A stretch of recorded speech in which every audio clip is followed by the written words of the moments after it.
The darkest seduction tactic they use on you. Nietzsche's warning. Friedrich Nietzsche, the German philosopher who dared to proclaim the death of God and challenge every comfortable assumption of his time, left us with warnings that are more relevant today than ever before. Among his most chilling observations was his insight into what might be called the darkest seduction tactic known to humanity, one so subtle, so pervasive, and so effective that most people never realize they've fallen victim to it. This isn't about romantic seduction or simple manipulation. This is about something far more sinister: the systematic seduction of your very will to power, your authentic self, and your capacity for independent thought. Nietzsche saw it coming more than a century ago, and today, we're living in the fullest expression of his darkest prophecies. The master's greatest trick. Nietzsche understood something that most philosophers of his time missed. The greatest form of control isn't achieved through force or obvious coercion. The most effective domination happens when people are convinced to surrender their power willingly, even eagerly. He called this phenomenon the slave morality, but it's more complex and insidious than it initially appears. The darkest seduction tactic that Nietzsche warned about is this: convincing people that weakness is virtue, that surrender is noble, and that their natural instincts for power and self-determination are somehow immoral or dangerous. This seduction doesn't happen overnight. It's a gradual process, like slowly turning up the heat on a frog in water. The victim doesn't jump out because they never notice the increasing temperature until it's too late. In our case, the heat is the gradual erosion of individual will, critical thinking, and the courage to stand apart from the crowd. The anatomy of modern seduction. To understand how this seduction works in our contemporary world, we need to examine its key components. Nietzsche identified several mechanisms that are being used with unprecedented sophistication today. The comfort trap. The first element of this dark seduction is what we might call the comfort trap. Modern society offers us unprecedented comfort, convenience, and entertainment. We have endless distractions, instant gratification, and solutions to problems we didn't even know we had. Social media feeds us a constant stream of content designed to capture our attention. Streaming services offer infinite entertainment. Food delivery apps ensure we never have to leave our homes or interact with uncomfortable situations. But Nietzsche saw through this facade of benevolence. He understood that comfort, when it becomes too pervasive, transforms from a blessing into a prison. When life becomes too easy, we lose our capacity for struggle, and with it, our capacity for growth. The comfortable person becomes dependent on their comfort providers, trading their autonomy for convenience. This isn't an accident. The comfort trap is deliberately designed to make us passive consumers rather than active creators. When we're comfortable, we don't question. When we're entertained, we don't think. When everything is provided for us, we lose the skills and desire to provide for ourselves. The moralization of mediocrity. The second element Nietzsche identified is perhaps even more insidious: the transformation of mediocrity from something to be overcome into something to be celebrated. This is where his concept of slave morality becomes particularly relevant. In what Nietzsche called master morality, strength, excellence, creativity, and the will to power were considered virtues. But slave morality inverts these values, making weakness, conformity, and self-denial into virtues instead. The person who stands out, who excels, who refuses to conform, becomes the villain. We see this everywhere in contemporary culture. The tall poppy gets cut down. Success is viewed with suspicion. Ambition is seen as greed. Intelligence is dismissed as elitism. The person who works harder, thinks more clearly, or refuses to accept conventional wisdom is labeled as arrogant, privileged, or dangerous. This moralization of mediocrity serves a specific purpose. It keeps people in line. When excellence becomes a sin and conformity becomes a virtue, people naturally police themselves and each other. They don't need external authorities to suppress their ambitions. They do it themselves, believing they're being moral. The illusion of choice. Perhaps the most sophisticated aspect of modern seduction is how it maintains the illusion of choice while actually narrowing our options to a predetermined set of acceptable alternatives. Nietzsche would have been fascinated by how contemporary systems offer us the feeling of freedom while subtly guiding us toward specific outcomes. Consider how this works in politics, where we're offered a choice between predetermined candidates who represent only slight variations on the same fundamental system. Or in consumer culture, where we can choose between dozens of brands that are all owned by the same few corporations. Or in social media, where we can express ourselves freely as long as our expressions fall within acceptable parameters. The genius of this system is that people feel like they're making free choices, so they don't rebel against it. They don't even recognize it as a form of control. They believe they're exercising their autonomy when they're actually following a script written by others. The psychological mechanisms. To truly understand why this seduction is so effective, we need to delve into the psychological mechanisms that make it work. Nietzsche was remarkably prescient in identifying these psychological vulnerabilities more than a century before modern psychology would validate his insights. The fear of isolation.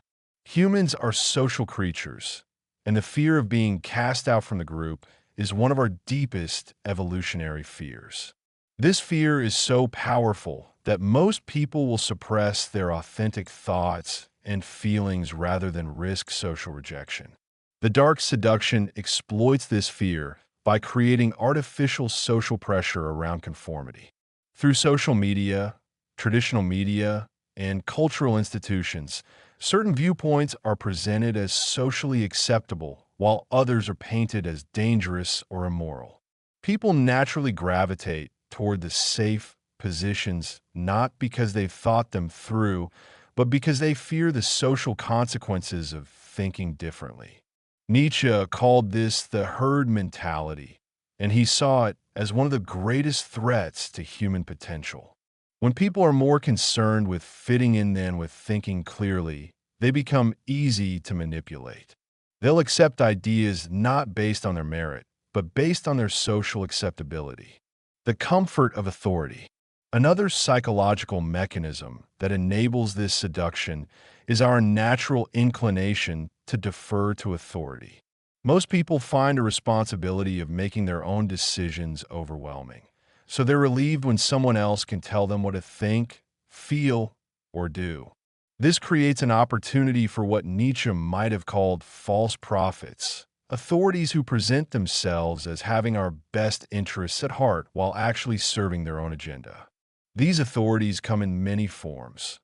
Politicians promising to solve all our problems, experts claiming to have all the answers, influencers telling us how to live our lives. The seduction works because these authorities don't present themselves as tyrants. They present themselves as helpers, guides, and protectors. They convince us that following their guidance is not submission, but wisdom. They make dependence feel like enlightenment. The addiction to validation. Perhaps the most modern aspect of this seduction is how it exploits our need for validation. Social media platforms, in particular, have turned the human desire for recognition into a powerful tool for behavioral control. When people post content online, they're not just sharing information, they're seeking approval. The likes, comments, and shares become a form of social currency that validates their worth. But this validation comes with a price. To get it, they must post content that's likely to be approved by others. This creates a feedback loop where people gradually modify their authentic thoughts and feelings to align with what generates positive responses. Over time, they may lose touch with their genuine perspectives, replacing them with performative positions designed to maximize social approval. Nietzsche would have seen this as a particularly insidious form of self-betrayal. People voluntarily surrendering their authentic selves in exchange for hollow validation from strangers. The institutional apparatus. The effectiveness of this dark seduction isn't just due to individual psychological vulnerabilities. It's also supported by a vast institutional apparatus that Nietzsche could never have fully anticipated, though he certainly foresaw its broad outlines. Educational conformity. Modern educational systems, despite their stated goals of fostering critical thinking and individual development, often function more as conformity factories. Students learn not just academic subjects, but also how to sit still, follow instructions, accept authority without question, and compete for limited rewards within predetermined parameters. The most successful students are typically not the most creative or independent thinkers, but those who best understand how to give authorities what they want. This creates generations of people who are highly trained but not necessarily highly educated, who can perform complex tasks but struggle with independent thought. Nietzsche believed that true education should create free spirits, individuals capable of questioning everything, including their own assumptions. But institutional education tends to create the opposite: compliant workers who excel at following directions but struggle with original thinking. Media manufacturing consent. The media landscape plays a crucial role in this seduction by shaping public perception and opinion. Nietzsche wrote about the power of language to create reality, and modern media demonstrates this principle on an unprecedented scale. Through careful selection of stories, framing of issues, and repetition of key messages, media institutions can influence how people think about complex topics without appearing to be propagandistic. They don't tell people what to think directly. Instead, they shape the boundaries of acceptable thought by determining which ideas get widespread exposure and which are marginalized or ignored. This is particularly effective because it maintains the illusion of a free press and open debate while actually constraining the range of perspectives that receive serious consideration. People feel like they're getting diverse viewpoints when they're actually receiving variations on the same basic themes. Economic dependency. Perhaps the most fundamental aspect of modern seduction is the economic system that makes most people dependent on large institutions for their survival. Nietzsche wrote about the importance of economic independence for maintaining intellectual and moral independence, and contemporary developments have validated his concerns. When people depend on employers for health insurance, retirement savings, and career advancement, they become reluctant to express views or take positions that might jeopardize their economic security. This creates a powerful incentive for conformity that doesn't require direct coercion. The threat of economic consequences is usually sufficient to maintain compliance. The gig economy and the decline of stable, long-term employment have actually intensified this dynamic. When people's livelihoods depend on maintaining good ratings, positive reviews, and broad appeal, they become even more constrained in their authentic expression. The digital acceleration.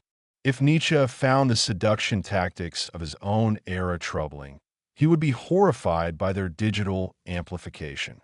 Technology has not only accelerated these processes, but also made them more precise, more personalized, and more difficult to recognize and resist. Algorithmic manipulation. Social media algorithms represent perhaps the most sophisticated form of behavioral manipulation ever developed. These systems don't just show people what they want to see, they gradually shape what people want to see by reinforcing certain patterns of engagement while discouraging others. The algorithms learn each user's psychological profile, and then feed them content designed to maximize engagement, which often means content that provokes strong emotional reactions. This creates an environment where nuanced thinking is discouraged while extreme positions are rewarded with greater visibility and engagement. Over time, users may find their own thinking becoming more polarized and less nuanced, not because they've deliberately chosen this direction, but because the algorithmic environment has subtly pushed them toward it. The surveillance panopticon. Jeremy Bentham's concept of the panopticon, a prison where guards could observe all prisoners without being observed themselves, has become a reality in our digital age. The constant surveillance of online activities creates a form of self-censorship that would have fascinated Nietzsche. When people know they're being watched and recorded, they naturally modify their behavior to avoid potential negative consequences. They may avoid exploring certain ideas, expressing certain opinions, or even thinking certain thoughts because they know these activities leave digital traces that could be used against them later. This creates a chilling effect on intellectual freedom that's particularly insidious because it's largely self-imposed. People censor themselves not because they're directly threatened, but because they're aware of potential future threats. The attention economy. The digital economy has turned human attention into a commodity to be harvested, packaged, and sold. This represents a fundamental shift in how information and entertainment are designed and distributed. When the goal is to capture and hold attention rather than to inform or enlighten, content becomes increasingly sensational, simplified, and addictive. Complex ideas that require sustained thought are replaced by bite-sized content that can be consumed quickly and forgotten immediately. This transformation of information into entertainment serves the same function that Nietzsche identified in the bread and circuses of ancient Rome. It keeps people distracted and passive while others make the decisions that actually matter. The psychological consequences. The cumulative effect of these seduction tactics creates profound psychological changes in individuals and society. Nietzsche predicted many of these consequences, though even he might have been surprised by their intensity and pervasiveness. Learned helplessness. One of the most significant consequences is the development of learned helplessness, the psychological state where people believe they have no control over their circumstances even when they actually do. This happens when people repeatedly experience situations where their actions don't seem to make a difference, leading them to stop trying even when action might be effective. Modern systems often create this sense of helplessness deliberately. Political systems present choices between candidates who seem fundamentally similar. Economic systems make individuals feel powerless against vast corporate entities. Social systems create problems that seem too complex for individual action to address. When people feel helpless, they become more willing to accept whatever authorities tell them to do. They stop trying to shape their own destinies and instead wait for others to provide solutions. Identity confusion. Another significant consequence is widespread identity confusion. When people's authentic thoughts and feelings are constantly shaped by external forces, they may lose touch with who they really are underneath all the conditioning. This creates individuals who can function effectively within existing systems, but struggle with questions of meaning, purpose, and personal direction. They may achieve external success while feeling empty or confused about their true desires and values. Nietzsche wrote extensively about the importance of becoming who you are, discovering and expressing your authentic nature. But this process becomes nearly impossible when your authentic nature is buried under layers of social conditioning, media messaging, and algorithmic manipulation. Moral relativism and nihilism. Paradoxically, The constant manipulation of values and beliefs often leads not to stronger moral convictions, but to their complete erosion. When people recognize, consciously or unconsciously, that their beliefs are being shaped by external forces, they may conclude that no beliefs are actually true or worthwhile. This creates a form of nihilism that Nietzsche both predicted and feared, not the active nihilism that destroys old values to make room for new ones, but a passive nihilism that simply gives up on the possibility of meaningful values altogether. People in this state become even more susceptible to manipulation because they've lost the capacity to evaluate competing claims or maintain consistent principles. Breaking free, Nietzsche's antidote.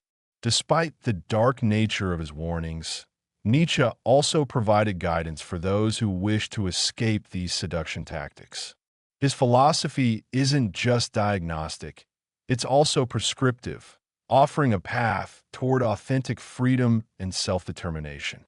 Developing critical self-awareness. The first step in breaking free is developing what Nietzsche called self-knowledge, a clear-eyed understanding of your own motivations, fears, and conditioning. This requires honest examination of why you believe what you believe and why you do what you do. Most people rarely question their own assumptions because doing so is uncomfortable and potentially threatening to their sense of identity. But this self-examination is essential for anyone who wants to live authentically rather than as a product of external manipulation. This process involves asking difficult questions. What beliefs do I hold simply because they're socially acceptable? What desires do I have that I've been taught to suppress? What aspects of my personality have I modified to gain approval from others? Embracing intellectual courage. Nietzsche admired what he called intellectual courage, the willingness to think dangerous thoughts, question sacred assumptions, and follow logic wherever it leads, regardless of the social consequences. This doesn't mean being contrarian for its own sake or rejecting everything conventional just because it's conventional. Rather, it means evaluating ideas based on their merit rather than their popularity or safety. Intellectual courage requires accepting that you might be wrong, that your current beliefs might be incomplete or misguided, and that truth might be uncomfortable or inconvenient. It also requires accepting that thinking independently might lead to social isolation or other forms of rejection. Creating your own values. Perhaps Nietzsche's most radical prescription is his call for individuals to become value creators, people who don't just choose from existing moral and philosophical options, but create new possibilities based on their own understanding and experience. This is not moral relativism or arbitrary choice-making. Rather, it's taking responsibility for consciously constructing a coherent worldview based on careful thought, honest self-examination, and direct experience rather than accepting whatever values happen to be dominant in your culture. This process requires moving beyond both blind acceptance and blind rejection of conventional values. Some conventional values may be worth preserving, while others may need to be discarded or modified. The key is making these determinations consciously and deliberately rather than unconsciously and automatically. Building authentic relationships. One of the most effective ways to resist social seduction is to cultivate relationships with other people who value authenticity over conformity. Nietzsche wrote about the importance of finding companions rather than followers, people who can challenge your thinking while supporting your growth. These relationships provide an alternative source of validation and feedback that doesn't depend on conformity to mass opinion. They also provide models of independent thinking and authentic living that can inspire and sustain your own development. Building such relationships requires vulnerability and honesty, qualities that are discouraged by systems that prefer people to be guarded and performative. But without authentic connections, the psychological pressure to conform becomes almost irresistible. The stakes of our time. Nietzsche's warnings about the darkest seduction tactics are not merely historical curiosities or abstract philosophical concepts. They describe forces that are shaping our world today with unprecedented power and sophistication. The stakes of recognizing and resisting these forces have never been higher. We live in an era where the capacity for independent thought and authentic self-expression is under assault from multiple directions simultaneously. Technology companies harvest our attention and data while shaping our perceptions and behaviors. Political systems offer the illusion of choice while constraining real alternatives. Economic systems create dependency while promoting consumption over creation. Cultural systems reward conformity while punishing originality. The cumulative effect of these forces is the creation of what Nietzsche might have called last men, people who are comfortable, safe, and thoroughly domesticated, but who have lost the capacity for greatness, creativity, and authentic self-determination. But this outcome is not inevitable. Nietzsche believed in the possibility of human greatness and the importance of individuals who refuse to be seduced by comfortable slavery. He called these individuals free spirits and overmen, not because they were superior beings, but because they had developed the courage and wisdom to live authentically in the face of enormous social pressure to conform. The choice between comfortable conformity and difficult authenticity is one that each person must make for themselves. No one else can make this choice for you, and no external authority can tell you what authentic living means for your specific circumstances and nature. But the choice must be made consciously and deliberately. The default path, the path of least resistance, leads inevitably toward the kind of seduction that Nietzsche warned about. Only through conscious effort, intellectual courage, and commitment to truth over comfort can individuals hope to maintain their autonomy and authenticity in an increasingly manipulative world. The darkest seduction tactic they use on you is convincing you that you have no other choice. Nietzsche's warning reminds us that there is always another choice, but only for those who have the courage to see it and the strength to make it. Conclusion: the eternal return to freedom. Nietzsche's concept of eternal return asked a profound question. If you had to live your life exactly as you have lived it, with all its choices and consequences, over and over again for eternity, would you be able to affirm that life? Would you choose it again? This thought experiment provides a final test for evaluating whether we're living authentically or merely as products of seduction and manipulation. If your life is primarily shaped by external forces, by the need for approval, the desire for comfort, the fear of rejection, or the pressure to conform, then it's not really your life at all. It's a performance designed by others for their benefit, not yours. The darkest seduction tactic succeeds by making us forget that we have the power to choose our own paths, create our own values, and live according to our own authentic nature. It convinces us that freedom is dangerous, that independence is selfish, and that conformity is wisdom. But Nietzsche's warning reminds us that true freedom, psychological, intellectual, and spiritual freedom, is not only possible but necessary for a fully human life. It requires courage, effort, and the willingness to stand alone when necessary. But it also offers something that no amount of comfort, security, or social approval can provide: the satisfaction of living as who you truly are rather than as who others want you to be. The choice is always there, waiting for those brave enough to make it. The question is whether you have the will to power to choose freedom over seduction, authenticity over comfort, and your own path over the path that others have laid out for you. In the end, that may be the most important choice you ever make.